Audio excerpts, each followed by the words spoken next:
And joining us now on the Black and Gold Banneret, fresh after arriving back home from the NCAA Outdoor Track and Field Championships, is UCF Track and Field head coach Dana Boone. Coach, how you doing? I'm good. I'm good. I'm just, taking it all in. It's been a long but fun year. So tell me now that this year is wrapped up for you, what are your big takeaways that you have in your final year of the American and as you kind of look forward to the Big 12? I think we had a tremendous year. I thought last year was pretty special, but looking at this year, we made so much history this year, and a lot of positive steps moving forward as we transition into the Big 12. So when I look at this year, even though it didn't end the way I would have liked it to end it, we have to step back and be grateful for the year that we had. Like I said, just so many great things happened this year.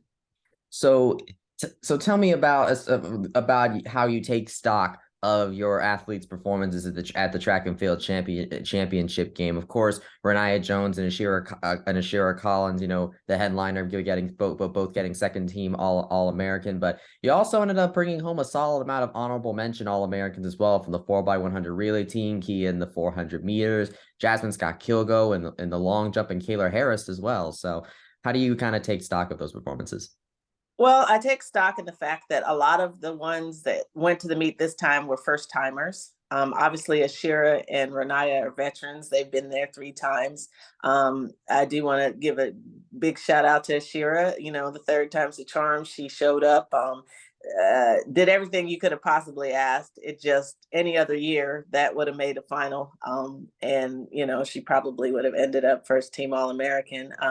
But that's why we do this sport. You got to line up, and we got to be the best on that day. So, but congrats to her on a phenomenal season there. Well, ending on a high note, I should say, and hopefully she'll move on to the under 23 championship. That's the goal. Renaya, it didn't go as well as we had hoped. A lot of things were in place to run well, but sometimes it just doesn't work out. But we walk away with that saying, "Hey, you've made every outdoor final that you've been at, whether it went your way or not. You still were in the finals, and that's an accomplishment in itself to continue to establish yourself as one of the elite hurdlers in the NCAA." So I walk away with that.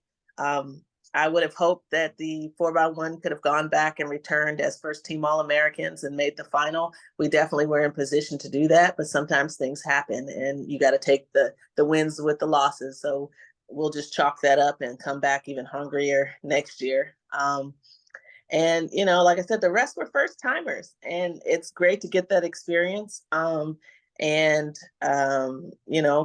will return. I thought she ran really well under the circumstances. Um, and I think she will learn and grow from that experience. So I walk away, while it was a little disappointing, there are some positive things to walk away with. So that's what we'll do. Yeah, you talk about Renayam, one of the, being one of the elite hurdlers in the nation with the type of hurdlers that are out there right now. I was watching the race back and seeing, Masai Russell, Kira Nugent, and Aaliyah Armstrong racing with it. That was one of the fastest 100-meter hurdle races I've ever really seen in Renaya. So being an elite hurdle runner when they're in the picture as well is certainly no small feat whatsoever. But one thing that I saw with Renai is that she competed in 3 events with the 100 with the dash, the hurdles, and the relay. And you mentioned having stuff in place for her to run well. Can you kind of elaborate on that and what you kind of learned from Jones Renai's experience running in 3 events this time? Well, obviously as a coach, you don't want to hamstring or tell a kid that they can't do something. Um, you know, I allowed her to make that final decision. I was like, "Are you sure you want to do?" Because I felt like we had a really good shot at the relay and obviously the hurdles. The 100 was something that she really, really wanted to do. And we talked about the schedule and everything, and she did that at the regional meet. And that was the decision that I think we came up with together. In hindsight, obviously, it's a tough double, a tough triple amount with the amount of time and everything like that. But at the same time, you don't want to limit your athlete in what they can attempt to do. We've obviously trained enough to run 3 100s back to back to back, but it's still different lining up against the elite and the best in the country. So, looking back, probably wouldn't do it again, but at the same time, you have to allow someone to chase their dream and attempt what might seem impossible. And then Ashira, I mean, you mentioned it earlier, what about the getting, of course, the 13 for it, just the rocket up the leaderboard. Any other year would have been in the final. I was talking with one of my colleagues, Nick Porcelli, who's also a track athlete, and one thing that he's mentioned to me repeatedly is how important peaking at the right time is in track and field, and Ashira seems to have almost repeatedly done that in the outdoor championships this year, being kind of the headliner, getting that 10th place finish. So what can you say about Ashira's evolution over the course of her entire career, and really just this season, because she really lowered her PB by a lot this year? Well, I got to give all credit to Coach Smith. He's a great technician and a great planner. And that was one of the reasons why I did go after him and hire him, is because I looked at his performances over the years, and his kids always show up at the right time, which is they get their best performance when you need it, at the conference meet, and obviously if you can go on the nationals. So that's great planning on Coach's part, great development on Coach's part. And I think they've done a great job being a team together. She struggled early on. She was frustrated, had some things, but between all of us, we all serve a different role. She and I had some talks and trying to get her back on track, but I credit her and her coach to getting her for the performance. But it's truly great to see her make that turnaround for this season.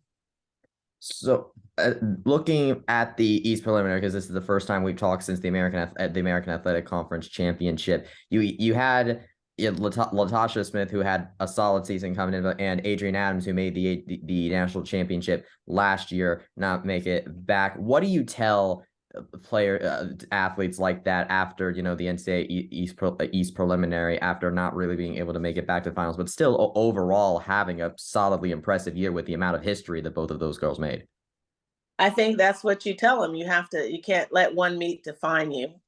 Overall, you had a great season. There were so many firsts, so many records broken, so many championships won, so many wonderful things accomplished by both of those athletes that, sometimes you just have an off day and it doesn't happen for you. That's the beauty of track and field. On any given day, anyone could be beaten. You can have a bad day, you can have a great day. The key is, are you going to come back, and what you're going to learn from that experience, and what you bring to the table the next time, so it doesn't happen again. So I think moving forward, I think Tasha will be a different competitor coming to that time of the season, the postseason. She's figured out how to compete at the conference level, and now it's time for her to learn how to compete on the national level. And I think she'll learn from this experience that she had this year. Adrian has been a great athlete for us, but she is graduating in December and won't return. But I do think she'll continue on and do well, as we don't have her graduate program. So I'm sure she'll do well at wherever she ends up next.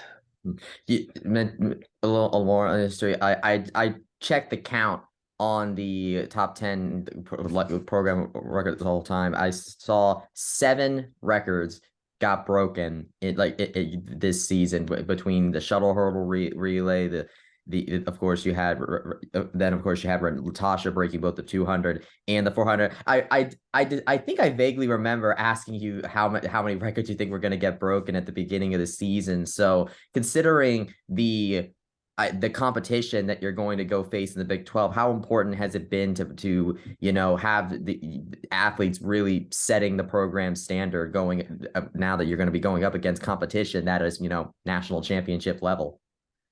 Obviously, I've always said, people might not always know who UCF Track and Field is, but if you ever go look at the record books, some of them are pretty darn impressive. So, anytime that we can rewrite the record books, is a positive step in the right direction.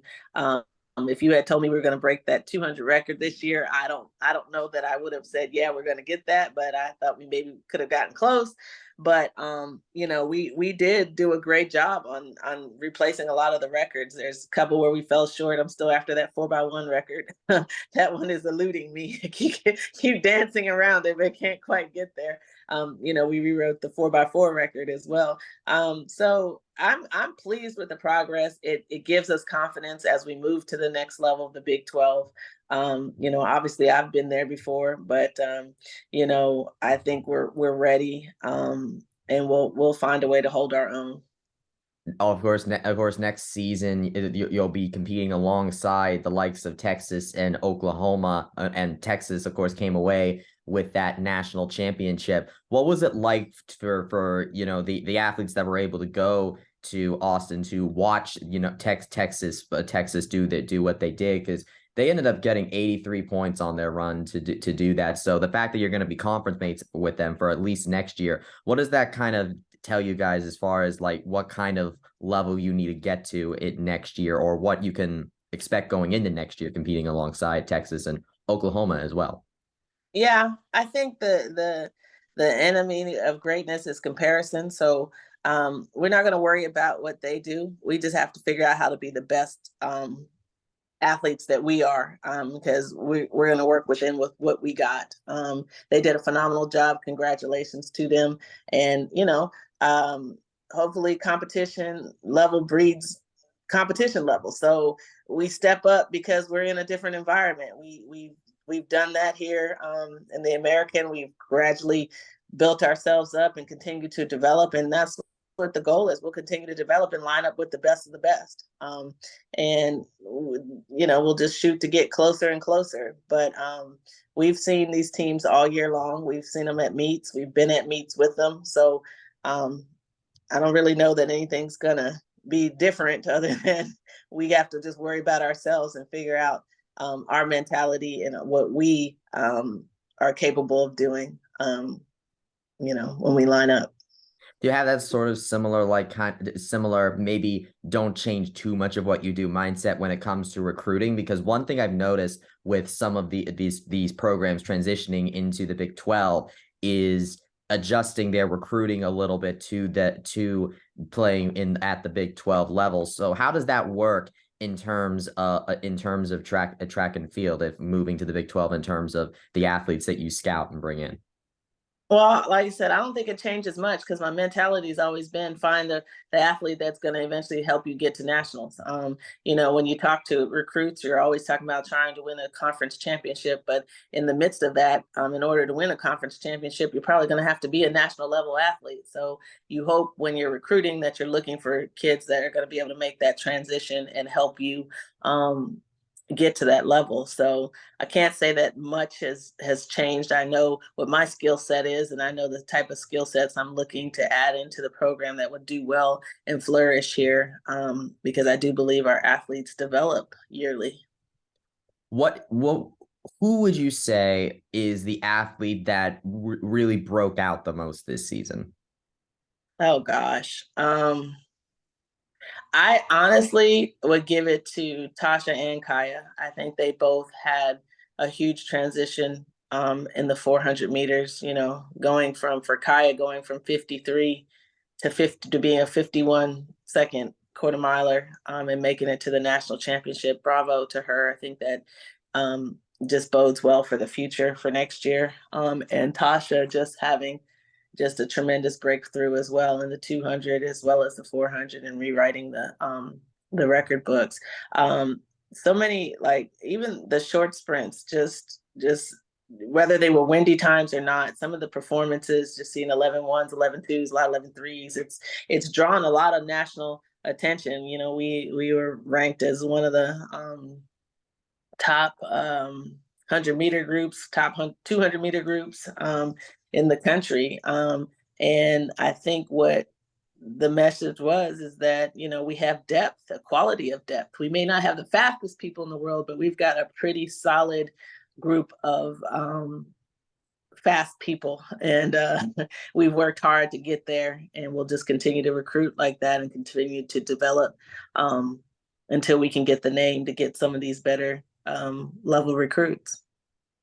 So talking about, what about as far as the team goes? What would you say is the biggest difference between the team that started this, you know, this calendar year of 2023 versus the team we see now? It's the biggest difference between them.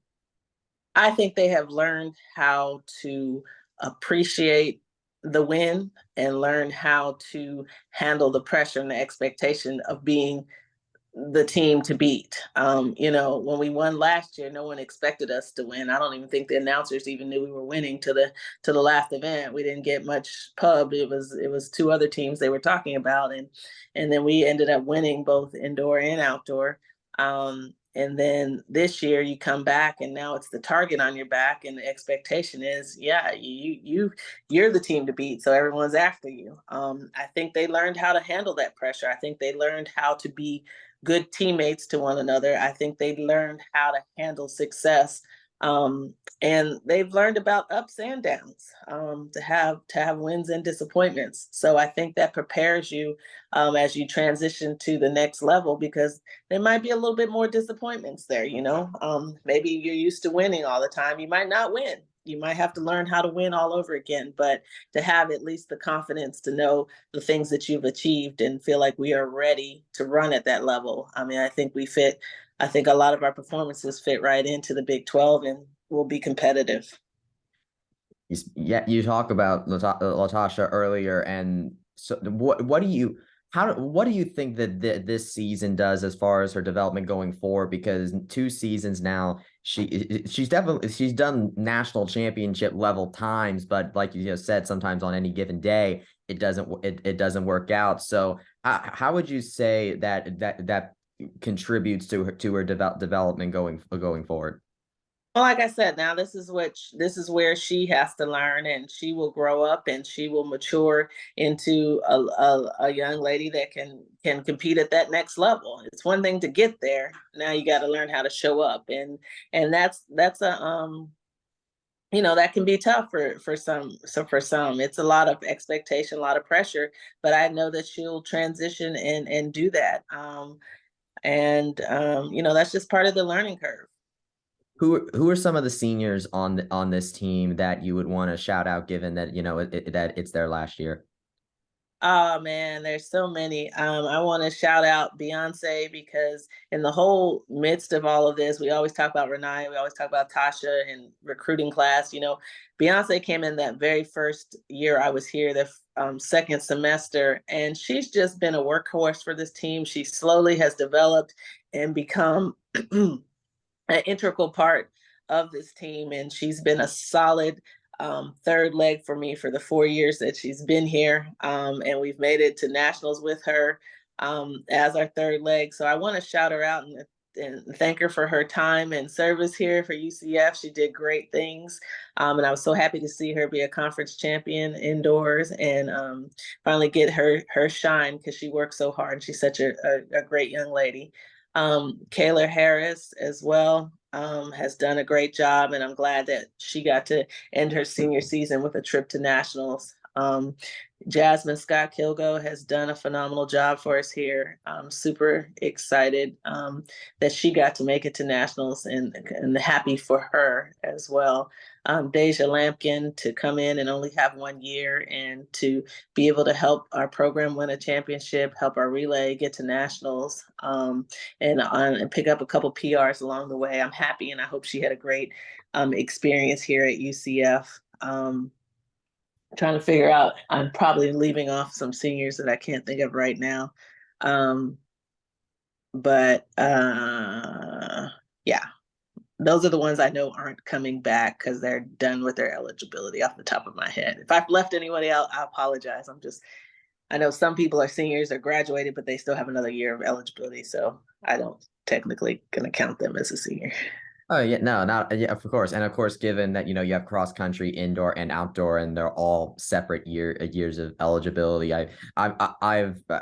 Looking at that myself. I mean, like, okay, so she has another year in this one, and then another year in that one. So you don't worry, so not to worry about that. So now that you're going into this off season of transition, going into the Big 12, what is now that you're able to take stock of what you learned this season, what do you think is the biggest goal for you in terms of this offseason? What is the biggest thing that you are looking to do, like a certain aspect of the team that you're looking to see develop a lot over the course of the offseason? Is there a part aspect of this team that really had that established some really positive momentum, even if it didn't lead to nationals just yet, that could be in for a good year next year, as long as the momentum keeps going up?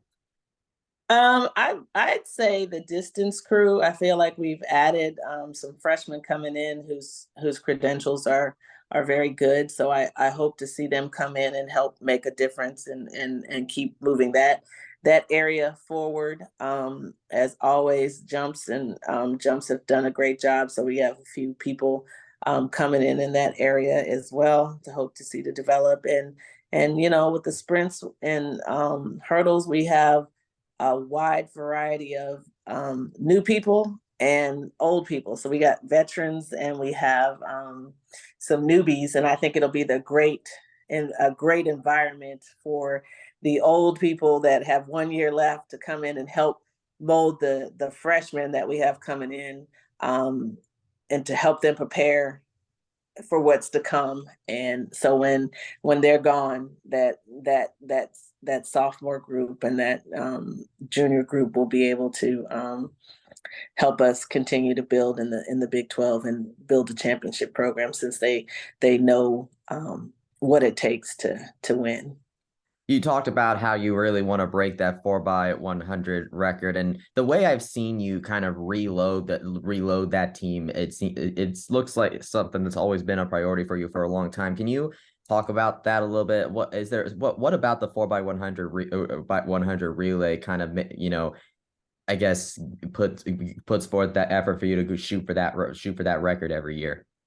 I think when you're a new coach coming in, you're trying to figure out how you can maybe make an impact at a national level. So you might look around and you might not have an individual that's able to, um, you know, be that impact at the national level that you want. But a relay, the interesting thing about a relay is it doesn't necessarily mean you got to have the four fastest people to run a fast relay. It's all in the stick work and everything like that. So, when I first got here, I looked around and I was like, I don't think anybody made it to the national as an individual, but we made it in a relay to the national meet. So it's a starting point. And so for me, when I came in to take over the program, it was kind of like not having the personnel. Like, this year we had some more individual performances show that were able to make it to nationals. But that first year, I didn't have any that really could make it on the track. And so the relay is a logical point,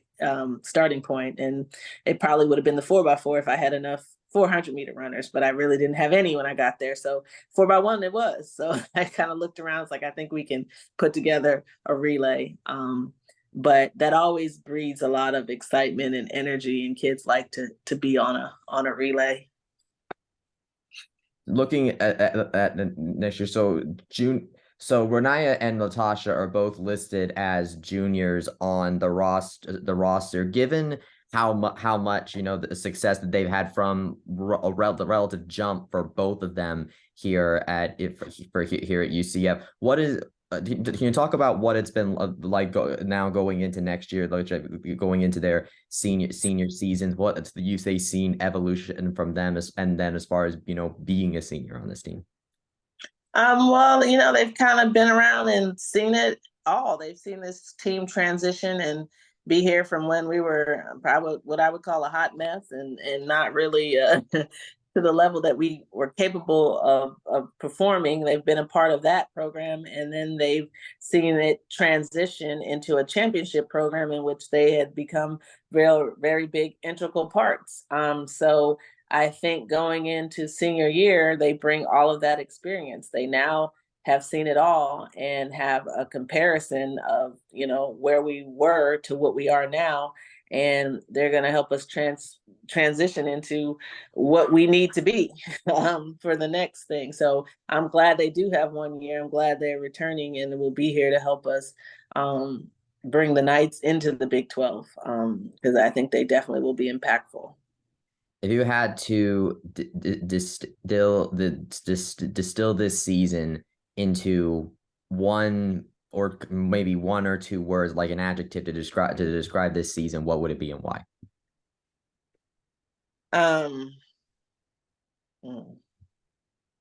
Well, how would I would definitely describe this team as historic and fun. This team's energy is a lot of fun. They make it fun. You enjoy it, and along the way, it doesn't feel like work because we're all having fun doing it. And they've all put in the time, the effort, the sacrifice, and the focus to achieve their goals.